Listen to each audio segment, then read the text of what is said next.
Hello मेरे प्यारे बच्चों, मैं डॉक्टर पूनम आपका स्वागत करती हूँ प्रथम नीट मास्टर्स में। मैं आज आपके लिए 12th क्लास का topic human health and disease से जो टॉपिक लेके आई हूँ वो है इम्यून सिस्टम एंड डिसऑर्डर। क्या है? इम्यून सिस्टम और डिसऑर्डर, जिसके अंदर हम किसकी बात करेंगे? एलर्जी की और ऑटो इम्यून डिजीज की। किसकी बात करेंगे बच्चों? एलर्जी की और ऑटो इम्यून डिजीज की बात करेंगे। चलिए तो देखते हैं कि एलर्जी क्या है। अच्छा, तो एलर्जी को अगर हम डिस्कस करें तो हम बोलते हैं कि जब भी हम कहीं पर भी नए क्लाइमेट में जाते हैं, नए प्लेस पर जाते हैं, तो आपने देखा होगा कि अचानक से हमको छींक आना स्टार्ट हो जाती है क्या? तो बस इसी एग्जाम्पल के साथ हम इस टॉपिक को डिस्कस करने वाले हैं। तो हमने बोला when we go a new place we started a suddenly sneezing with no explained reason. ठीक है, हम जब भी कभी नए प्लेस पर जाते हैं हम सडन स्टार्ट कर देते स्नीज करना, छींकना, जिसका कोई एक्सप्लेन रीजन नहीं होता है। इस टाइप के ही बढ़ा चढ़ा के मिलने वाला रिस्पॉन्स किसके द्वारा? बॉडी के द्वारा। तो बोला दिस एग्जैगरेटेड रिस्पॉन्स किसका मेरे बच्चों? इम्यून सिस्टम का। क्या कहलाता है? एलर्जी। क्या कहलाता है? एलर्जी। एलर्जी कहलाता है। ठीक है। अच्छा, तो मैंने बोला कि ये जो सडन एग्जैगरेटेड रिस्पॉन्स मिला है इम्यून सिस्टम के द्वारा, जिसको हम एलर्जी कह रहे हैं, इस एलर्जी के कुछ और भी सिम्टम्स दिखेंगे। क्या दिखेंगे?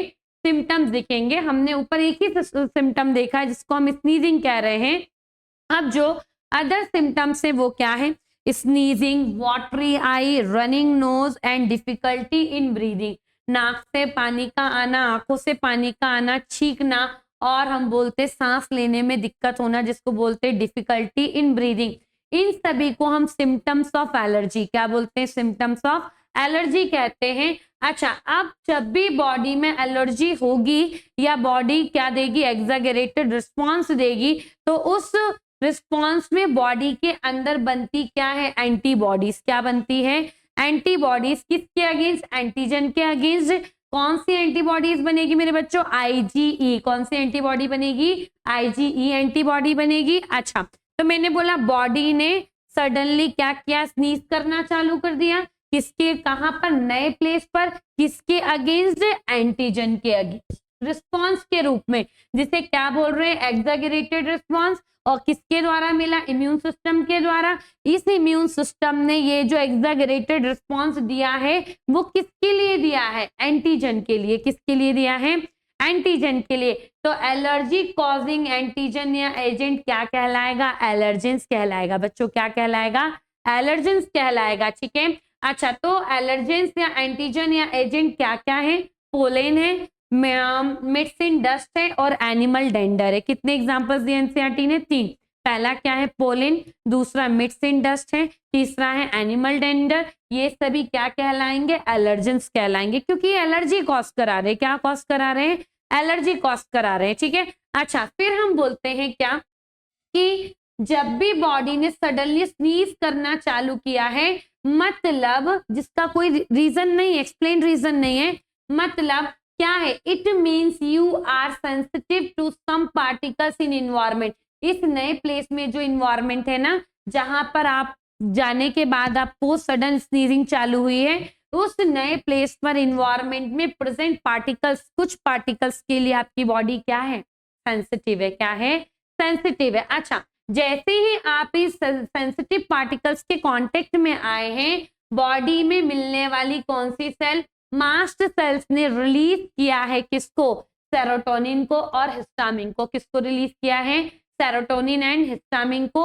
जो सेरोटोनिन है उसे हम बोलते हैं वैसो कॉन्स्ट्रिक्टर, जो ब्लड वेसल्स के ल्यूमेन को नैरो कर देगा। इसी जगह हम हिस्टामिन की बात करते हैं तो हिस्टामिन इज कॉल्ड वैसोडाइलेटर। क्या कहते हैं? वैसोडाइलेटर कहते हैं। और दिस केमिकल कॉज एलर्जी। क्या बोल रहे हैं? This chemical cause allergy. तो क्या क्या चीजें आपको याद रखनी है कि मास्ट सेल्स किसको सिक्रीट करेगी? हिस्टामिन और सेरोटोनिन को। हिस्टामिन क्या होता है? वैसोडाइलेटर। सेरोटोनिन क्या होता है? वैसोकॉन्स्ट्रिक्टर। ये एलर्जी कॉजिंग केमिकल्स है। ठीक है। अब बॉडी का ये जो एग्जैगरेटेड रिस्पॉन्स मिला है वो किसके लिए मिला? एंटीजन के लिए। इस एंटीजन को ही हम क्या बोल रहे हैं? एलर्जेंस, क्योंकि ये एलर्जी कॉज कर रहा है। कितने एग्जाम्पल्स देती है एनसीईआरटी? 3। पहला पोलिन, दूसरा मिट्स इन डस्ट और तीसरा आता है एनिमल डेंडर। क्या आता है? Animal dander. अच्छा, अब एलर्जी में कौन से सिम्टम्स मिलेंगे? 4। पहला क्या है? स्नीजिंग, दूसरा वाटरी आई, तीसरा रनिंग नोज और चौथा होता है डिफिकल्टी इन ब्रीदिंग। क्या होता है? Difficulty in breathing. और इस पूरे रिस्पॉन्स में बॉडी अपने आप को प्रोटेक्ट करने के लिए कौन सी एंटीबॉडीज बना रही? IgE antibody. कौन सी? आईजीई एंटीबॉडीज बना रही है। चलिए, इस तरीके से ये एलर्जी है। अब हम बोलते हैं, अगर हमें बात करनी एलर्जी के ट्रीटमेंट की, किसकी बात करनी? एलर्जी के ट्रीटमेंट की बात करनी है, तो हम बोलते हैं क्या कि ड्रग्स फॉर एलर्जी ट्रीटमेंट। किसकी बात करने वाले हैं? Drugs for allergy treatment. तो ट्रीटमेंट में हम देंगे एंटीहिस्टामिनिक ड्रग्स। क्या देंगे? एंटीहिस्टामिनिक ड्रग्स देंगे, एड्रेनालिन देंगे, दे सकते हैं, और स्टेरॉइड दे सकते हैं। क्या क्या देंगे?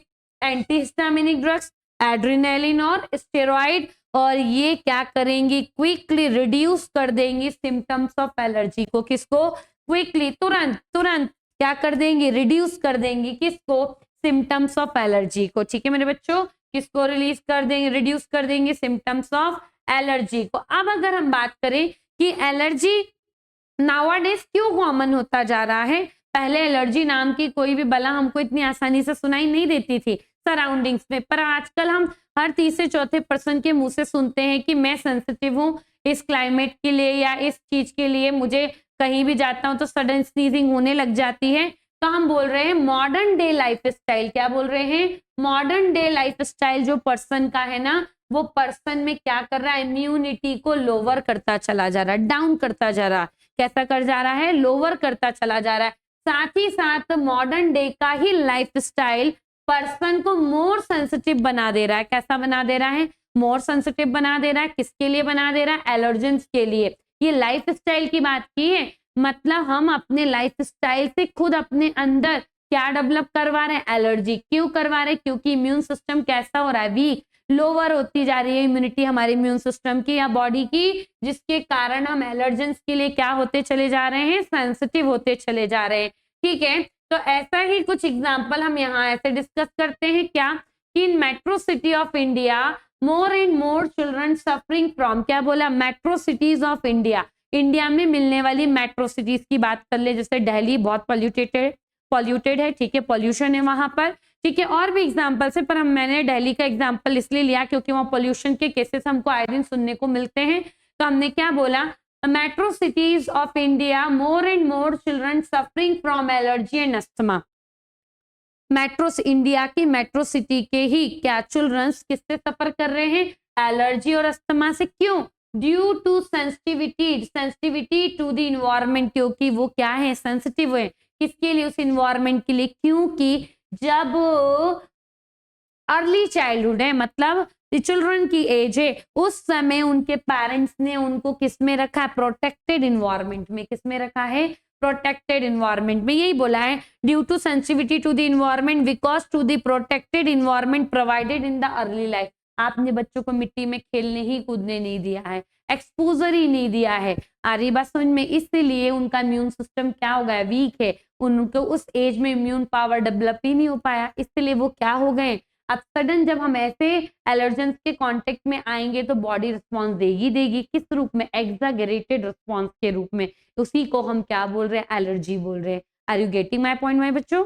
चलिए नेक्स्ट जो टॉपिक है, अच्छा इस पैटर्न को आप इसी तरीके से याद करिएगा ताकि आपको एक एक पॉइंट क्लियर हो, एग्जाम में भी सब चीजें विजुअलाइज हो जाएगी, कहाँ हमें कैसा लिखना है या किस पॉइंट के बारे में क्वेश्चन पूछा गया है। अब जो नेक्स्ट टॉपिक है वो है हमारा ऑटो इम्यूनिटी। क्या है? ऑटो इम्यूनिटी की बात कर लेते हैं। ऑटो मतलब खुद की, इम्यूनिटी मतलब डिफेंस पावर की बात करने वाले हैं। चलिए तो देखते हैं क्या होता है। तो बोलते हैं जो मेमोरी बेस्ड एक्वायर्ड इम्यूनिटी है ना, वो कहाँ से इवॉल्व हुई है? हायर वर्टिब्रेट्स में इवॉल्व हुई है। किसमें हुई है? हायर वर्टिब्रेट्स में memory based acquired immunity evolve हुई है, जो क्या है? जिसमें हमें क्या मिलता है? Based on the ability to differentiate foreign organism from self cell. मतलब हम खुद की बॉडी की सेल से बाहर से आने वाले किसी भी ऑर्गेनिजम्स को क्या कर सकते हैं, आइडेंटिफाई कर सकते हैं, दिमाग कर सकते हैं, डिटेक्ट कर सकते हैं। किसके द्वारा, ऑटो इम्यूनिटी के द्वारा, जो किस में मिल रही है, हायर वर्टिब्रेट्स में, जो किस पे बेस्ड है, मेमोरी पर बेस्ड है। यही क्या है, एक्वायर्ड इम्यूनिटी है, जो किस में विकसित हुई है, हायर वर्टिब्रेट्स में, जिसके द्वारा हम में एबिलिटी डेवलप्ड हो जाती है डिफरेंशिएट करने की, किसमें, फॉरेजन पैथोजन या पैथोजन या ऑर्गेनिज्म।